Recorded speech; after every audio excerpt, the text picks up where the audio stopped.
Hoy les compartimos un panel bajo el título La violencia económica, una tipología de maltrato invisibilizada. Sepamos que la Coalición Nacional en contra de la violencia doméstica estima que entre el 94 y el 99% de las personas sobrevivientes de violencia doméstica ha experimentado abuso económico. Entre el 21 y el 60% de las víctimas de violencia doméstica se mantienen en esa situación o se ven afectadas y pierden sus empleos a raíz de este tipo de abuso. También una encuesta reveló que encontró que las personas víctimas y sobrevivientes de violencia doméstica decían que la violencia económica había afectado su capacidad de trabajar, incluso que otro 40% se veían afectadas porque la persona agresora se acercaba a su empleo o a su trabajo, ¿verdad? Y también cometía o se pasaba haciendo llamadas continuas en el escenario de trabajo. Cuando miramos el efecto general de la violencia económica, vemos que se pierden alrededor de 8 millones de días de trabajo, lo que equivale a 32.000 puestos de trabajo. La violencia económica es un problema mayor que necesitamos dialogar y atender. En este espacio me acompañan 4 distinguidas compañeras que estarán a cargo de trabajar este tema de la violencia económica. Me acompaña Ana Pérez Reverón, trabajadora social e intercesora legal con vasta experiencia con la violencia de género. Me acompaña además la doctora Molly Morales Moll, quien es psicóloga clínica. Me acompaña también la licenciada Gloria Meléndez Mulero, quien trabaja, ¿verdad?, precisamente representando a víctimas de violencia de género. Y me acompaña Evelyn Nieves, quien es la directora de programas de la Fundación Sila María Calderón y del proyecto Se Transforma. Iniciamos este diálogo con Ana y quisiéramos que nos hablaran un poquito qué es eso de la violencia económica y cuáles son los tipos de maltrato, ¿verdad?, o de abuso económico y cómo eso se ve particularmente desde el lente, ¿verdad?, de los aspectos socioculturales. Claro, y comenzamos definiéndolo, ¿verdad?, lo que es la violencia económica, y tenemos que decir que es toda acción u omisión del agresor que afecta la supervivencia económica de la víctima. Y se manifiesta de muchas maneras, ¿verdad? Pudiese ser la limitación y el control de los ingresos, determinar que mi salario es menor o mayor que el tuyo, la sustracción, destrucción y retención de objetos, de documentos, de bienes, de valores, de derechos patrimoniales, de recursos económicos, o abarcar, ¿verdad?, puede abarcar tanto los daños a los bienes comunes y propios de esa víctima. Así que ese tipo de violencia se refiere a la restricción y limitación de los bienes y recursos, ¿verdad?, y afecta a toda una familia. Y especialmente a mujeres, a niñas, a niños y a personas mayores.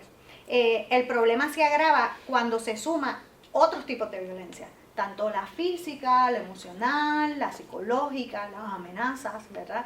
Así que esas sí son mucho más fáciles de cuantificar, ¿verdad? Son más tangibles, ¿verdad? Pero sin embargo, la violencia económica es subyugada, ¿verdad? Y se invisibiliza.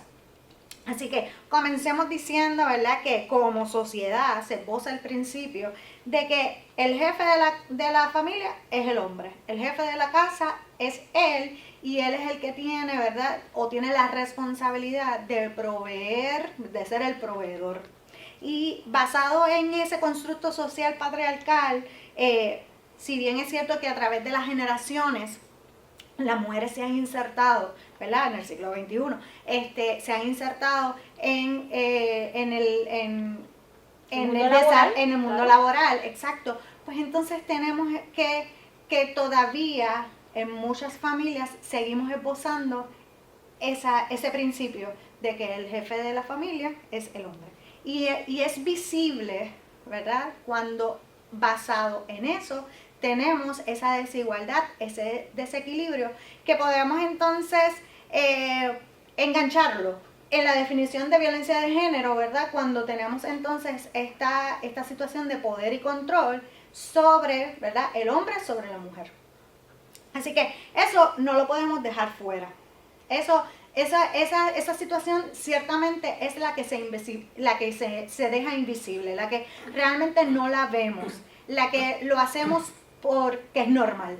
lo hacemos porque es lo típico, ¿verdad? Porque a mí me lo enseñaron, porque así me lo enseñaron. Y cuando hablamos de eso, nos damos cuenta de nosotros que trabajamos en esto todos los días, que es más común de lo que nosotros podemos imaginar. Porque es mucho más fácil, ¿verdad?, identificar una marca visible, una agresión física, una agresión verbal. Sin embargo, cuando hablamos de violencia económica, eso no me pasa a mí, ¿ok? Así que ya entonces vemos que es una situación de maltrato intrafamiliar, porque no es únicamente en contra de esta mujer, es que también, ¿verdad?, yo arrastro una familia completa. Y ciertamente es común pensar que el que tiene dinero tiene el poder. Así que, pues que él es el jefe de la casa, él es el que provee todo, así que yo me tengo que quedar callada, ¿verdad?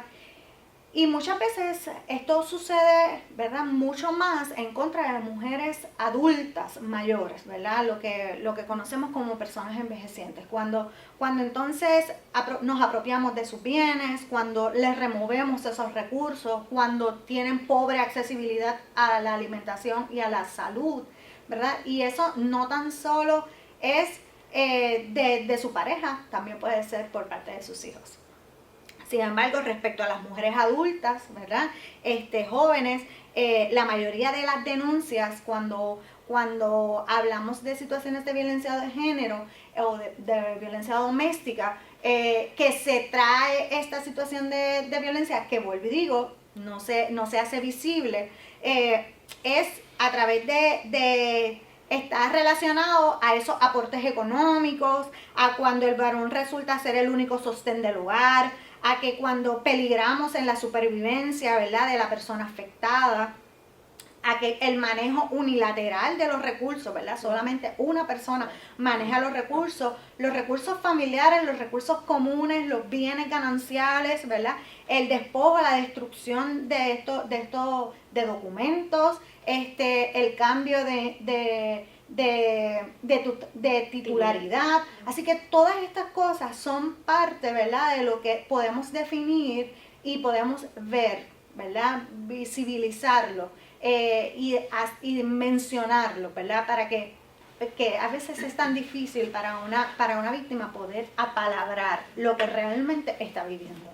Sí, en ocasiones entonces, a partir de lo que tú mencionas, es difícil reconocer la violencia económica porque damos por sentado, por los elementos socioculturales, de que las mujeres en este caso son dependientes de los hombres y de que ese rol que deben asumir ellos de proveedores o de administradores, pues ponen en este caso a las mujeres que son víctimas de violencia doméstica en una situación de desventaja. Y vulnerabilidad, claro que sí. Así que no podemos sacar el componente sociocultural del tema de la violencia económica como parte de las manifestaciones de violencia doméstica.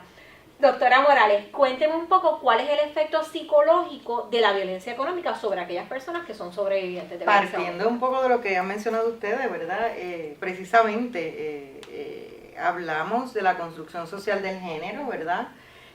Mencionamos cómo se asignan unos roles esperados de cómo se debe comportar el hombre como el proveedor de la casa, ¿verdad?, el dueño de los bienes, una canción muy famosa que es parte de nuestra cultura, que es inmenso ser el dueño de la finca y la mujer, y crecimos y nacemos, como yo digo, eso está aquí entre el cuero y la carne, ¿verdad?, entre nuestra piel.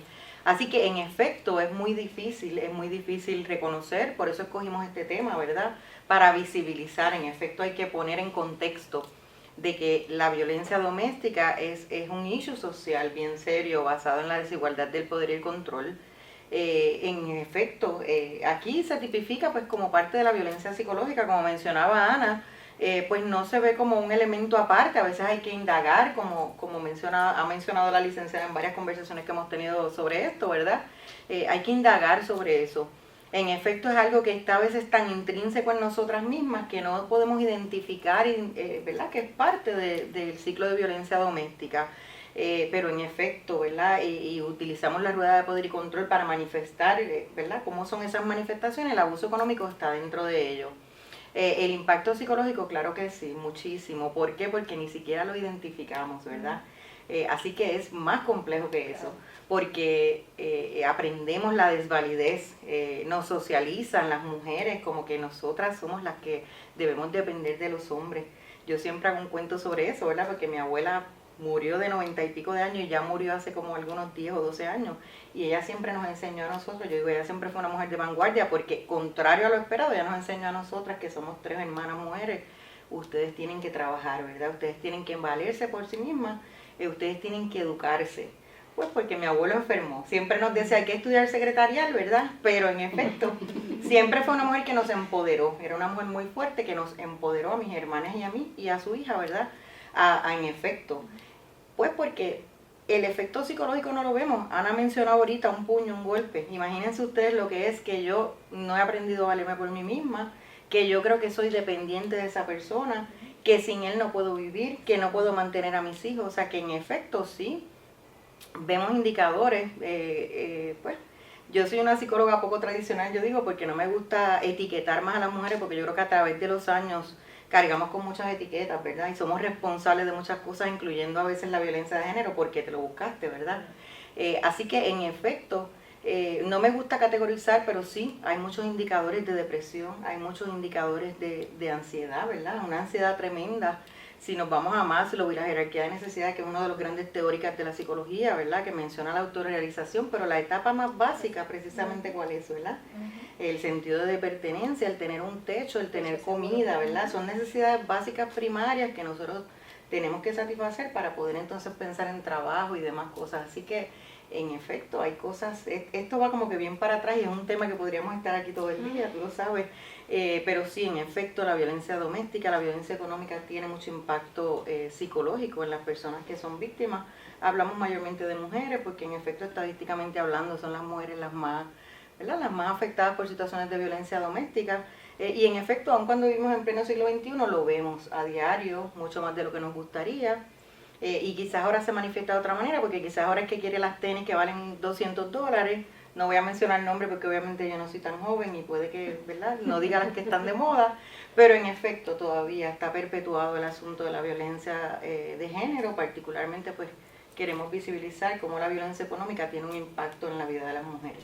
Así mismo es, ¿verdad? Pensar que yo no tengo un techo seguro, que me voy a quedar sin techo seguro, o que yo no tengo los recursos para que mis hijos, hijas, ¿verdad?, tengan el sustento básico, pues crea suficiente angustia como para generar en otros problemas, ¿verdad?, psicológicos, Claro que sí. y exacerbar pues múltiples síntomas, ¿verdad?, Y qué complejo, vinculados a trauma. porque hablamos no solamente de que tengo hambre, ¿verdad? O sea, de que no tengo Claro. cómo sustentar y cubrir necesidades básicas.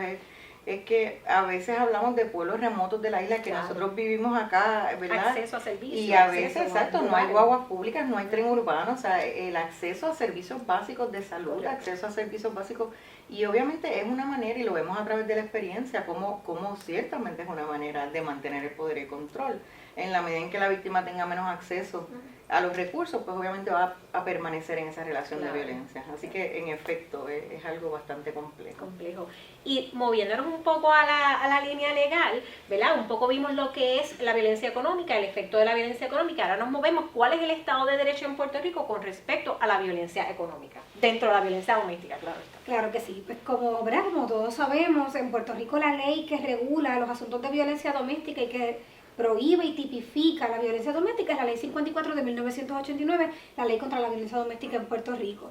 Esa ley tiene una definición específica de lo que es el maltrato y esa definición que se encuentra en el artículo 3.1 indica que cuando un agresor comete, ¿verdad?, o utiliza la fuerza física, la violencia psicológica para hacerle daño físico a la víctima, a su persona o a otras personas, a terceras personas, y también incluye el asunto de los bienes preciados de esa persona, ¿verdad?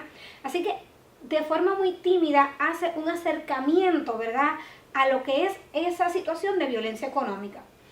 Si examinamos las definiciones, ¿verdad?, de lo que es la violencia psicológica, nos damos cuenta que esa aproximación también se encuentra en esa visión o esa definición de violencia psicológica cuando establece la misma ley que una de las manifestaciones de la violencia económica es el dañar los bienes, ¿verdad?, o hacerle daño a los bienes preciados de la persona y también limitar el acceso a los bienes comunes. Es importante que en ambos momentos, tanto en la definición de maltrato como en la definición de violencia psicológica que se encuentra en el artículo 2.1, discúlpenme, esa definición específica establece que son los bienes preciados de la víctima, excepto cuando esos bienes le pertenecen exclusivamente a ese agresor. Entonces, eso representa una dificultad porque, ¿qué pasa? Como cuando decían las compañeras, el único proveedor y quien compra todos los bienes de la casa es el agresor. Entonces, él destruye todo lo suyo y es suyo, ¿verdad? Y representa un problema bien específico en la ley que debe ser, ¿verdad?, a nuestro entender, atendido, ¿verdad? La ley también dispone como mecanismo, el mecanismo conocido como la orden de protección, y dentro de la orden de protección también dispone que el juez tiene la posibilidad de establecer una indemnización a la víctima por los daños ocasionados por la violencia doméstica. Incluye, ¿verdad?, el resarcimiento o pago de los daños a los objetos que dañó, y también incluye y pudiera incluir gastos legales, gastos médicos, psiquiátricos, entre otros, ¿verdad?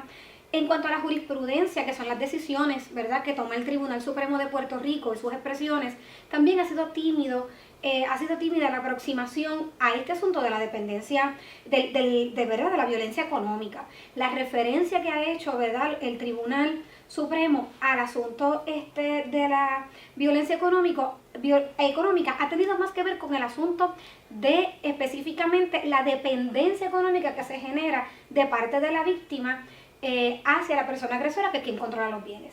Incluso el tribunal ha hecho referencia y ha mencionado que esta dependencia puede ocasionar que la víctima entonces manifieste que no quiere continuar con el caso y que quiere retirar los cargos, ¿verdad? Porque depende económicamente de esta persona, no tiene el sustento de sus hijos, depende de él para su sobrevivencia, su residencia, su casa. ¿Cuántas veces las compañeras lo habrán visto en sus casos? Que la víctima regresa con el agresor porque no tiene dónde ir.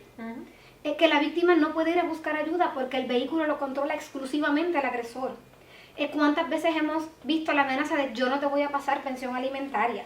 O que efectivamente retrasa o no realiza aportaciones a la manutención con el propósito de mantener, como bien decía la doctora, el control.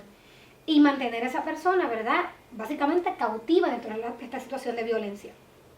Así que en efecto, en este momento, en la aproximación que se le da, ¿verdad?, y el trato que se le da a la violencia económica, específicamente en el Estado de Derecho en Puerto Rico, se ha catalogado, ¿verdad?, y se considera como parte de la violencia psicológica, sin considerar todo esto que hemos estado hablando y que vamos a seguir discutiendo en la mañana de hoy. Me parece bien pertinente e importante que lo discutamos y lo visibilicemos. Qué interesante, porque no podemos deslindar el elemento sociocultural cuando planteas que la jurisprudencia ha sido tímida y lo ha abordado solamente bajo el concepto de dependencia económica. Y eso no es otra cosa, ¿verdad?, que perpetuar la idea cultural de que las mujeres, ¿verdad?, son dependientes, en este caso de los hombres, ¿verdad?, en este contexto, ¿verdad?, heterosexista.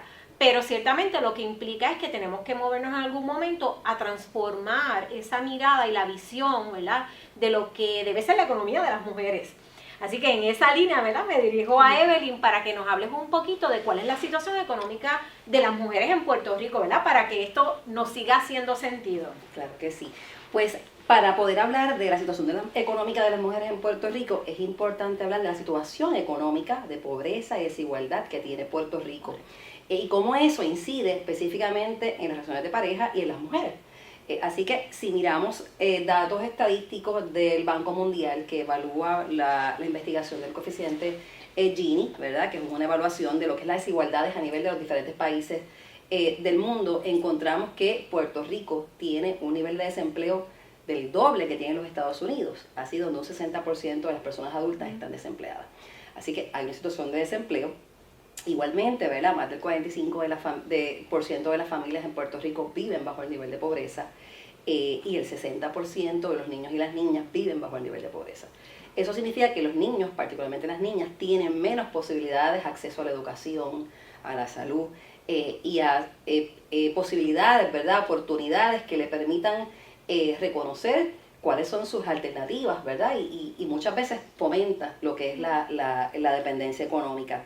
Estos mismos datos establecen que el 25% de las familias generan un ingreso menor de $10,000 al año. Así que si sacamos cálculos, estamos hablando de $900 al mes, que básicamente da para las necesidades básicas. Así que hay situaciones en las cuales, ¿verdad?, personas viven bajo pobreza extrema.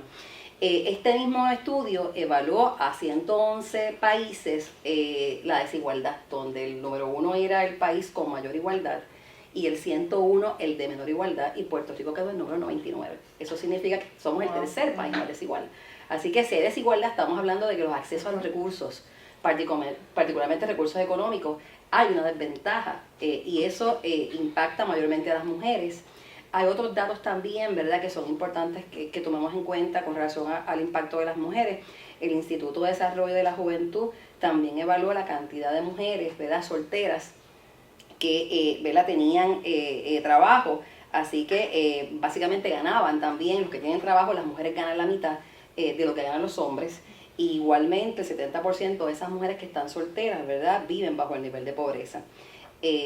Los datos del Departamento del Trabajo, este es 2018, quiero un poco contextualizar, ¿verdad?, claro, cómo nos estamos viendo la situación de las mujeres, indica que la participación laboral de las mujeres es de un 33.3% versus que los hombres a un 48.9%, cuando las mujeres tienen mayor educación académica, universitaria, y por ende el salario también de los hombres es mayor. Así que seguimos viendo las desigualdades, cómo impacta particularmente a las mujeres.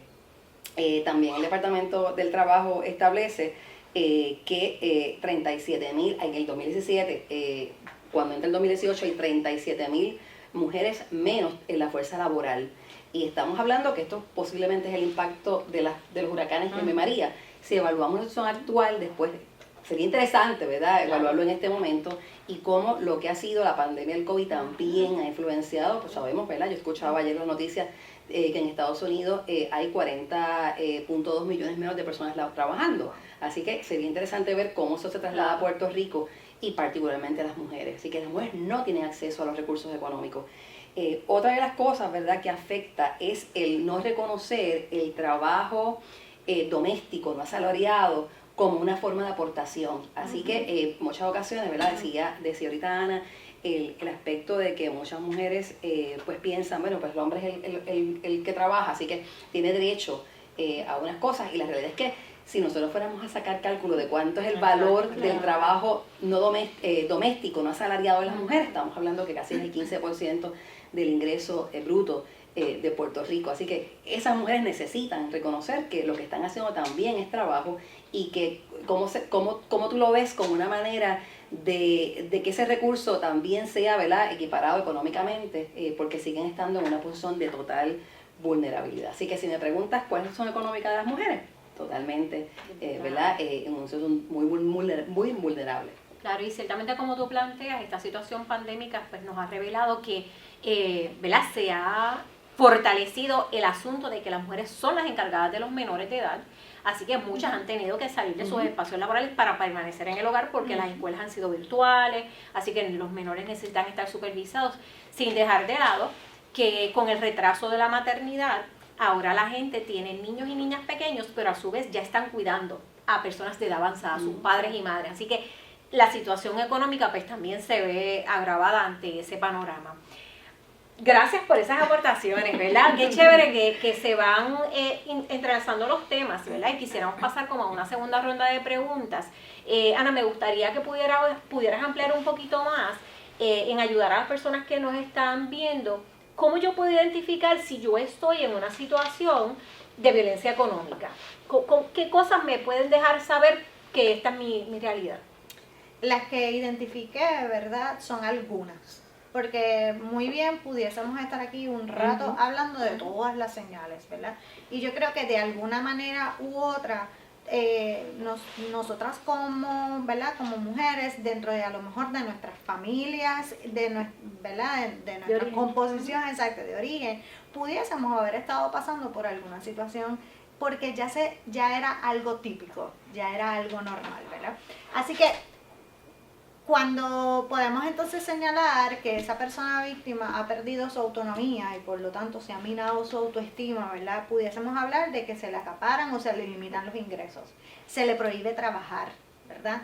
Y Evelyn comentaba de que las mujeres conocidas como amas de casa, ¿verdad?, que su trabajo doméstico no es remunerado, ciertamente el trabajo, ¿verdad? Y muchas de nosotros tenemos doble jornada, ¿verdad? Cuando vamos así que, pero no se les reconoce eso y por lo tanto se le prohíbe trabajar, ¿verdad? Tú no te puedes ir porque tienes que encargarte de los niños y por ende también condicionamos los gastos de esa persona. No, yo hago esto, a ti te toca esto, tú actúa de tal manera, si tú quieres esto, hacer. Así que constantemente estamos perpetuando, ¿verdad?, con la violencia y estamos minando la autoestima de esa persona víctima. Se le niega el dinero suficiente para resolver sus necesidades, ¿verdad?, o los gastos, tanto de alimentación, de vestimenta, para los hijos, ¿verdad?, ¿no? Porque, ¿verdad? Así que es trinco la cantidad de dinero que le podamos ofrecer. Se le impide trabajar de manera remunerada, que era lo que estábamos hablando, ¿verdad? O se le exige rendir cuentas, cuánto gastaste y cuánto dejaste de gastar, enséñame la evidencia, ¿verdad? En una separación se le niega o se regatea las pensiones alimentarias, ¿verdad? O peor aún, se lucha la custodia porque conmigo van a estar mejor porque yo sí gano y tú no ganas, ¿verdad? Así que dañar los bienes, las pertenencias de esa persona, ocultarle documentos personales, las actas de nacimiento, los pasaportes, las visas, y esto suele suceder, ¿verdad?, con personas de inmigrantes, ¿verdad?, o con estatus migratorios irregulares, ¿verdad?, que están en esa lucha para lograr regular su estatus.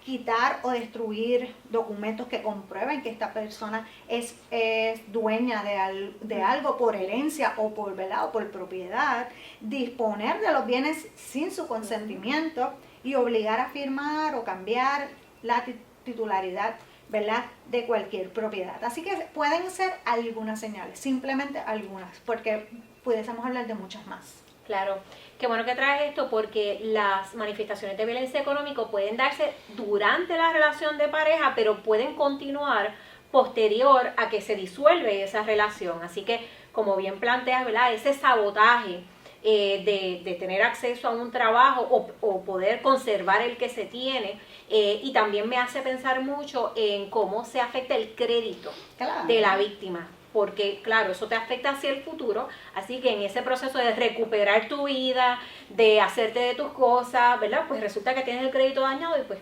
tampoco te permite seguir echando para adelante. Así que gracias por traer eso. Y seguimos en esa línea con la doctora Morales. Doctora Morales, quisiera que me hablaras un poco sobre ese vínculo de la violencia económica con el maltrato emocional y cómo, ¿verdad?, las experiencias de las huracanes Irma y María, los terremotos y la pandemia han incidido en esa violencia económica. Definitivamente, ¿verdad? Existe un vínculo entre la violencia económica y el maltrato psicológico. ¿Por qué? Pues porque eso va dejando huella, ¿verdad? En la medida en que me limitan mis bienes, en la medida en que, ¿verdad?, me meto en la cabeza que no voy a ser capaz de salir adelante, de valerme por mí misma, ¿verdad? Definitivamente eso tiene un impacto psicológico que va, ¿verdad?, dejando huellas. Ahorita mencionábamos un poco, ¿verdad?, en cómo esas necesidades básicas que deben ser cubiertas, ¿verdad?, a través de esa persona, de esa mujer, porque es la encargada del cuidado de los niños y las niñas. Y cómo eso va socavando definitivamente, pues ahorita mencionaba Ana la autoestima, pero yo creo que va un poquito más allá, porque es algo que está sumamente intrínseco en que soy capaz o no soy capaz de hacer las cosas. Así que, y ahora más, como tú mencionabas ahorita, ¿verdad? Tengo que ser capaz de cuidar a mis niños, de cuidar a mis papás, ¿verdad? Porque en muchas ocasiones, pues, esto va, ¿verdad?, de generación en generación.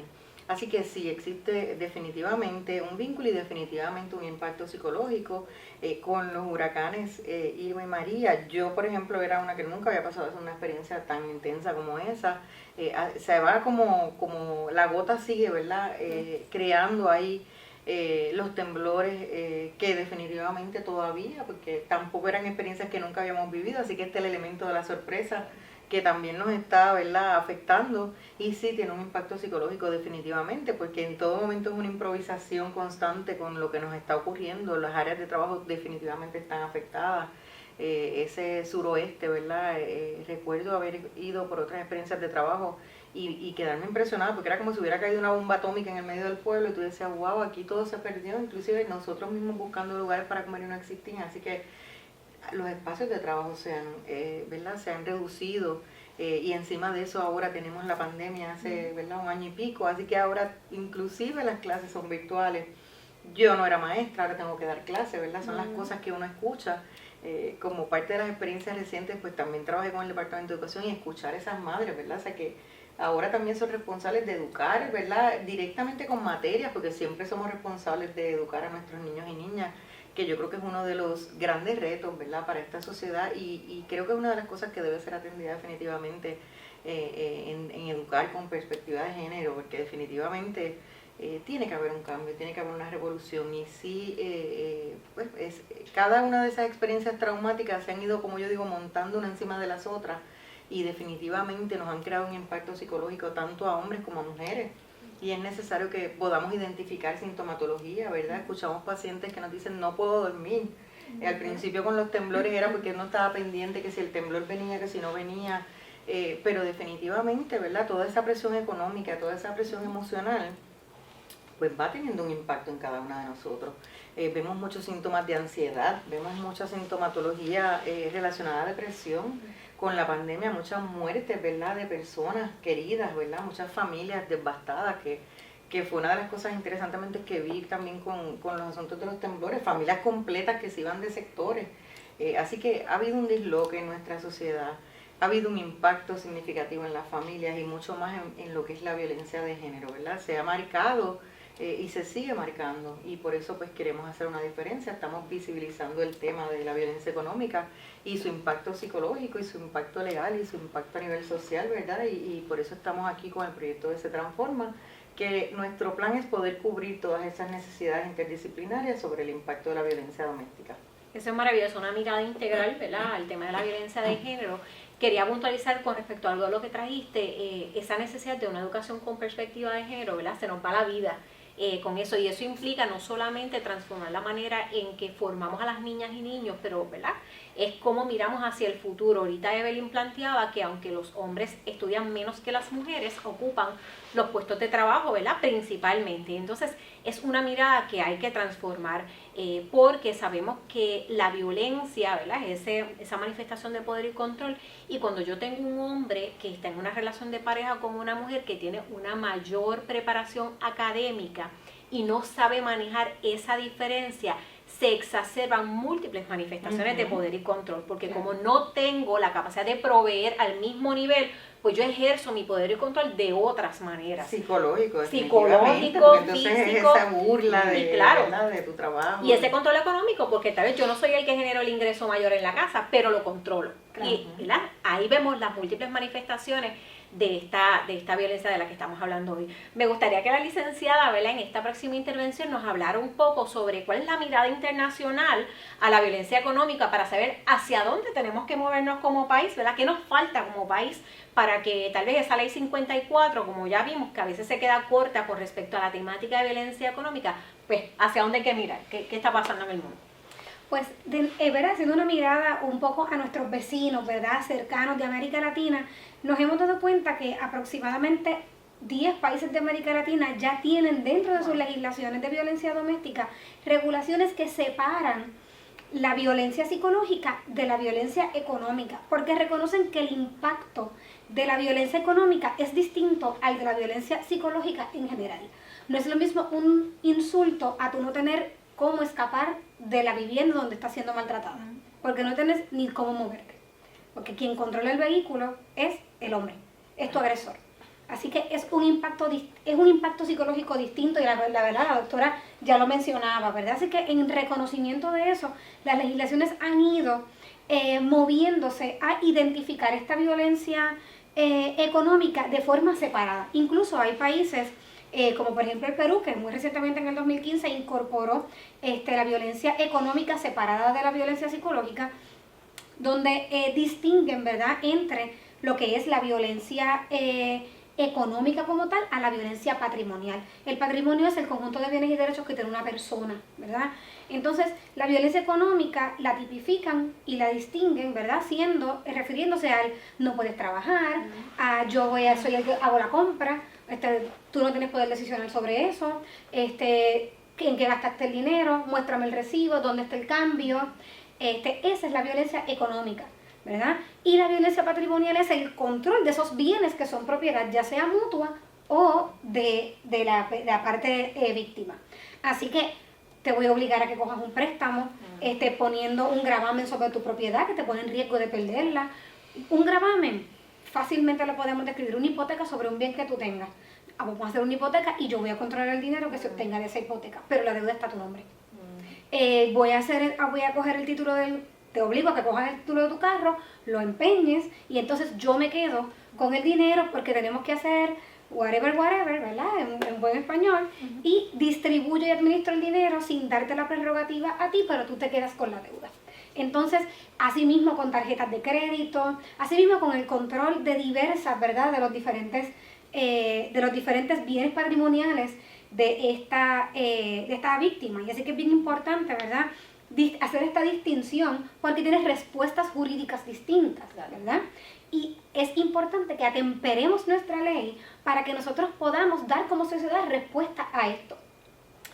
Ahora mismo pues, tenemos un ejemplo bien claro con el asunto de los incentivos que hemos recibido, producto de toda la diversidad, ¿verdad?, de impactos y de situaciones que hemos tenido, ¿verdad?, que estamos enfrentando como país, y hablando, por ejemplo, del PUA, o hablando, por ejemplo, de los incentivos que hemos recibido, pues, ¿quién controla esos ingresos? El hombre los recibe, porque a veces es quien único tiene cuenta de banco. Los recibe, los controla, los gasta, le dice cómo lo vas a gastar, en qué lo vas a gastar, incluso los incentivos que son para los niños exclusivamente, los controla, los tiene sin darle ingreso a los menores, porque entonces parte de la premisa de quien mejor puede administrar eso y quien le puede dar un mejor uso y decidir cómo mejor se usa soy yo, porque yo soy el hombre y el proveedor. Y bien complicado porque en la literatura que yo he estado revisando recientemente mencionan que los crímenes han bajado, pero sin embargo los casos de violencia doméstica han aumentado. Claro. Entonces, partiendo de lo que tú estás mencionando, llegó el cheque del PUA, pero estamos ahí, ¿verdad?, confinados a un mismo espacio, y entonces, ¿cómo yo voy a tener acceso, verdad? Porque a lo mejor yo tengo forma de ver que me llegó un dinerito, pero no voy a tener acceso a poder cambiar el cheque o depositarlo en mi cuenta. O sea, realmente es bien importante y bien significativo cómo va impactando, ¿verdad?, la situación económica, porque es una forma absoluta de mantener el poder y el control. Definitivamente, y esto se va dando de poquito a poquito. Esto no es una cosa de un día para otro, porque yo lo estoy haciendo para ayudarte, yo estoy haciendo por el bien de la familia, yo lo estoy haciendo, etcétera, pero cuando venimos a ver, se llama, está asignada. Está asignada, no puedes irte, no puedes soportar más la situación en la que estás, tienes mucho temor, sobre todo, como decía ahorita Ana, la situación puede llegar a escalar a violencia física.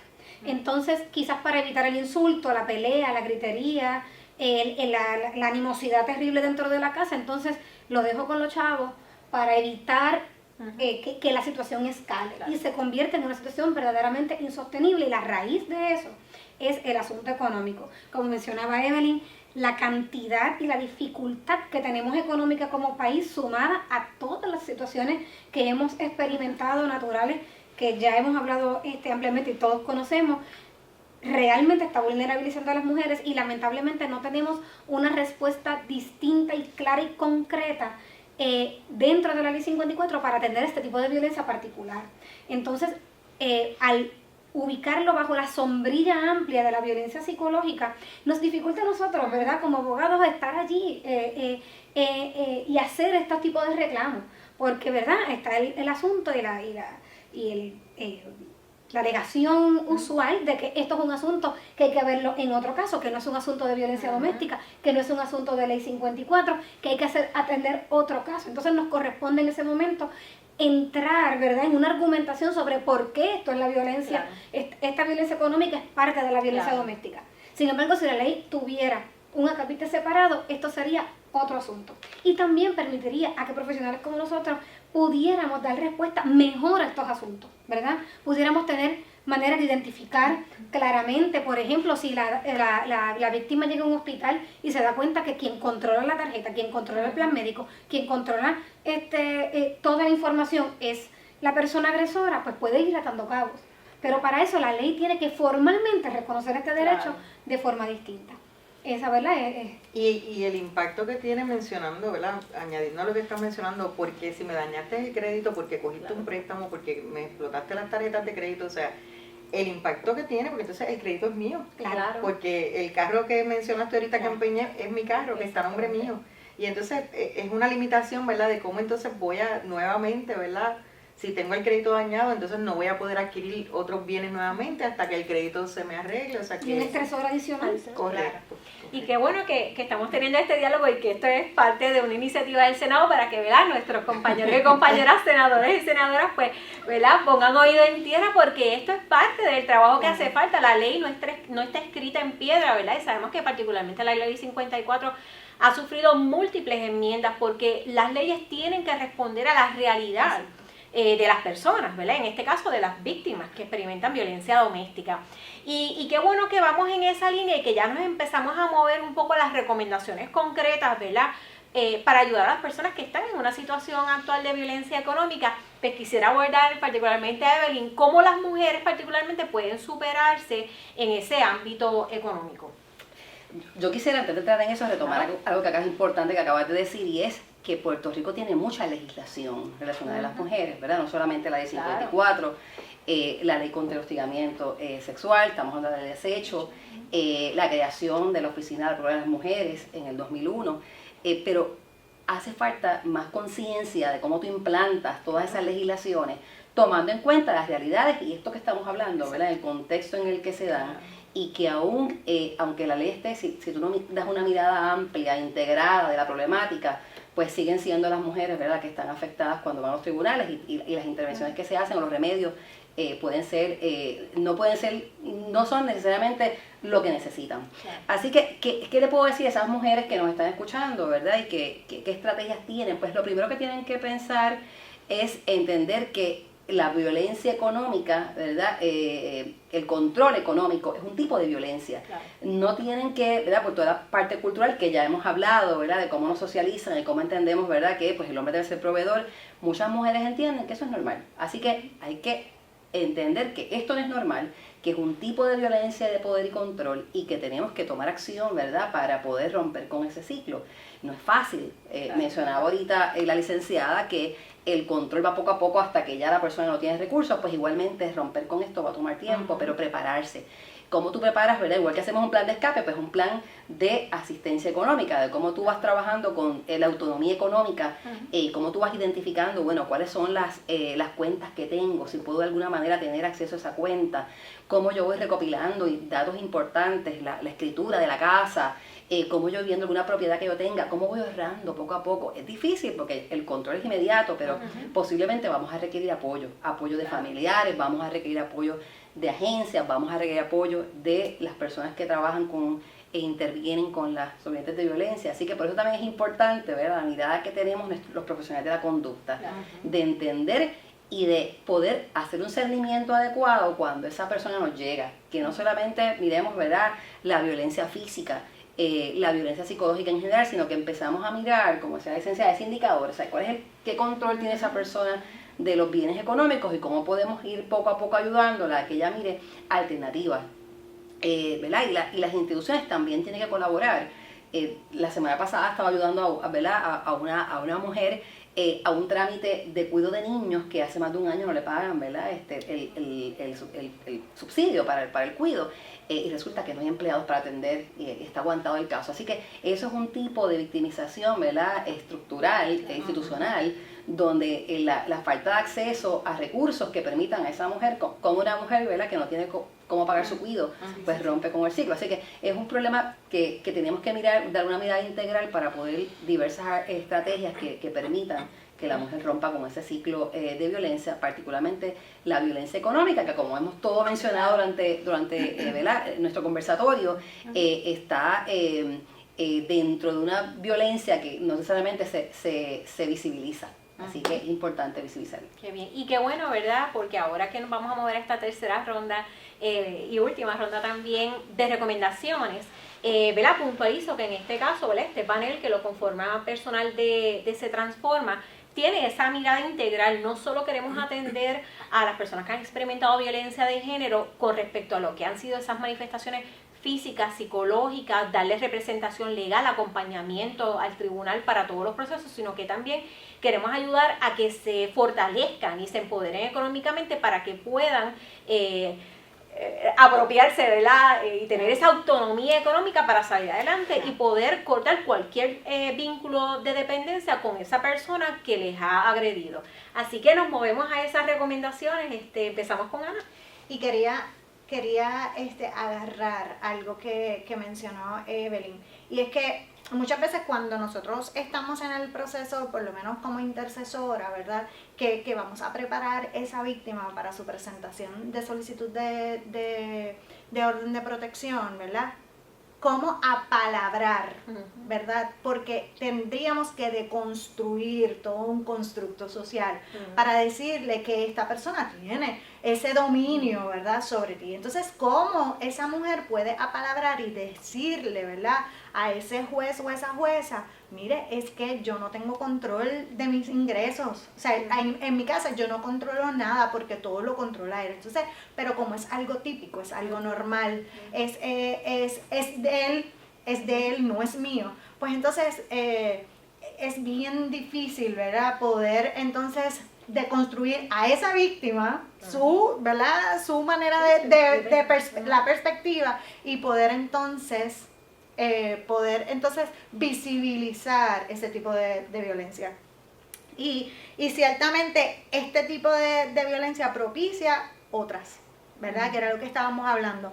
Impone una verdadera traba, ciertamente, para las víctimas. Y ante otros tipos de violencias que se puedan dar, que era lo que estábamos hablando ahorita, el carecer de recursos económicos. ¿Cómo yo voy a lograr restituir mi crédito si yo no tengo dinero? ¿Cómo yo voy a lograr restituir un documento porque todo en este país cuesta, y cuesta y muy caro?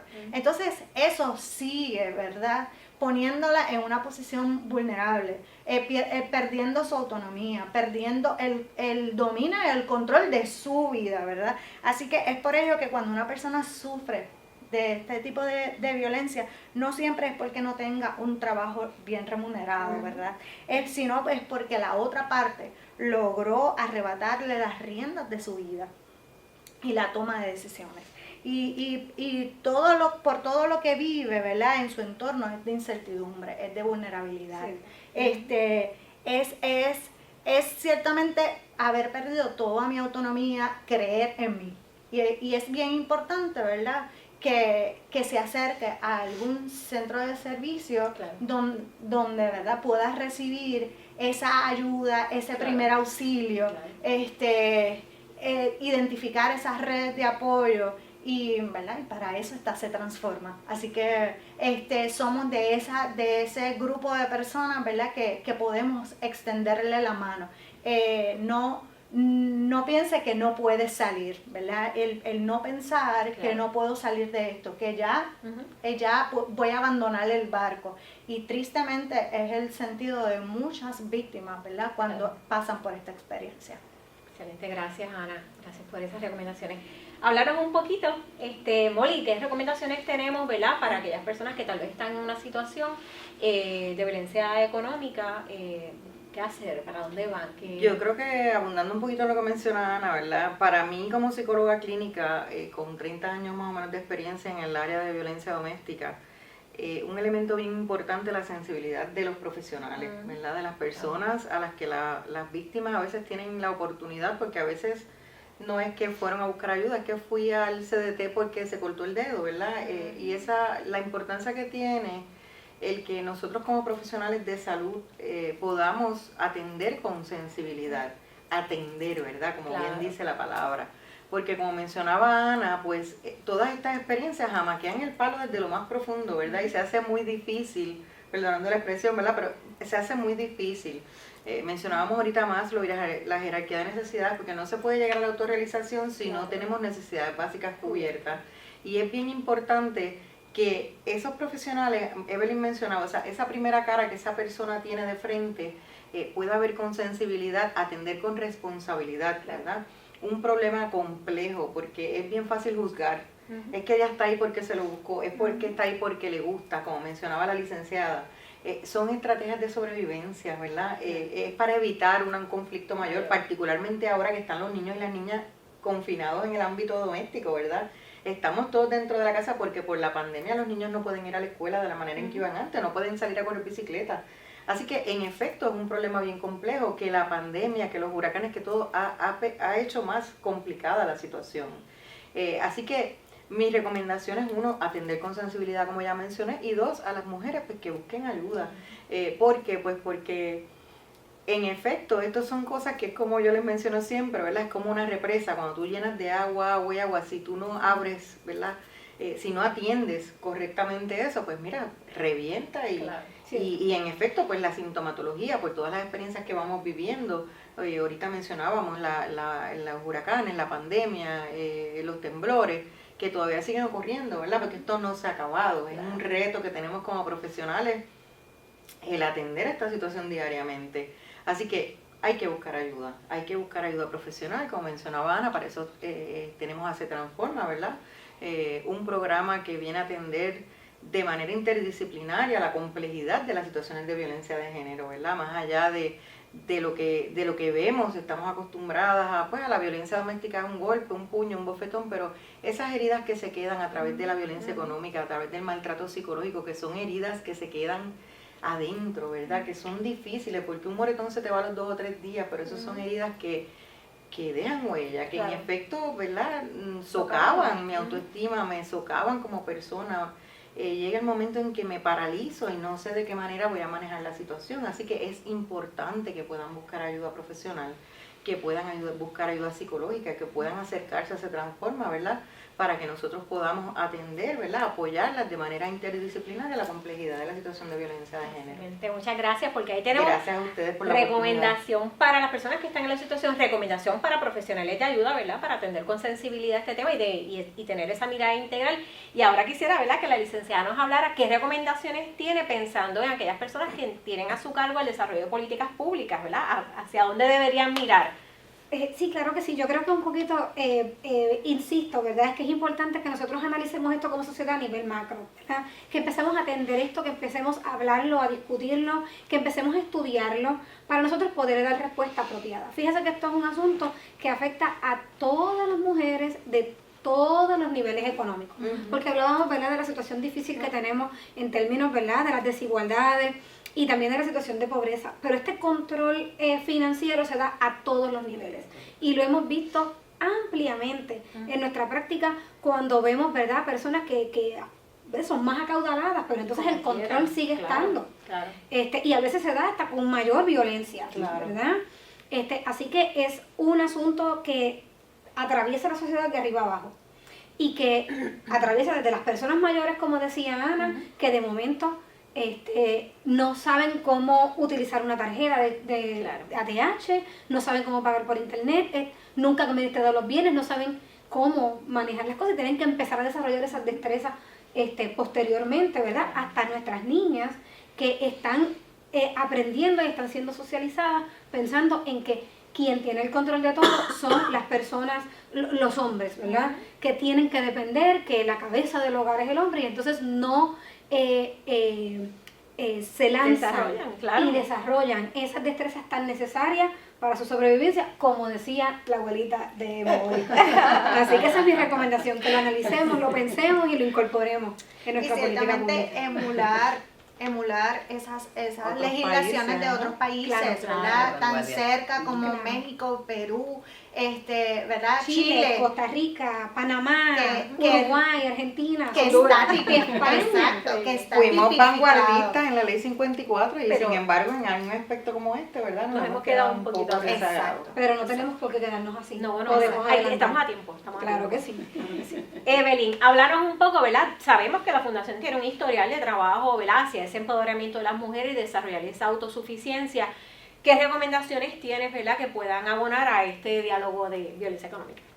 Pues mira, yo creo que parte de la investigación ha establecido que programas que integran lo que es las intervenciones de apoyo y ayuda a sobrevivientes de violencia doméstica, integrado con alternativas de empleabilidad, ¿verdad? Y en este caso de lo que es el empresarismo, como el autoempleo, han sido efectivas, porque en muchas ocasiones, ¿verdad?, queremos que esas mujeres rompan con el ciclo de violencia, pero ¿cómo lo hacen si no tienen recursos económicos? Así que el autoempleo es una alternativa para poder hacerlo, y en Puerto Rico, ¿verdad? Sabemos que grupos han trabajado, ha sido poco trabajado, pero sí tenemos, ¿verdad? En este caso reconocemos al trabajo de las compañeras de Matria, que tienen programas, ¿verdad? Iniciaron en Puerto Rico programas de empresarismo y otros proyectos pequeños que han entrado dentro de sus albergues, proyectos pequeños, ¿verdad? Porque sabemos que trabajar con este tipo de servicios es un poco complejo.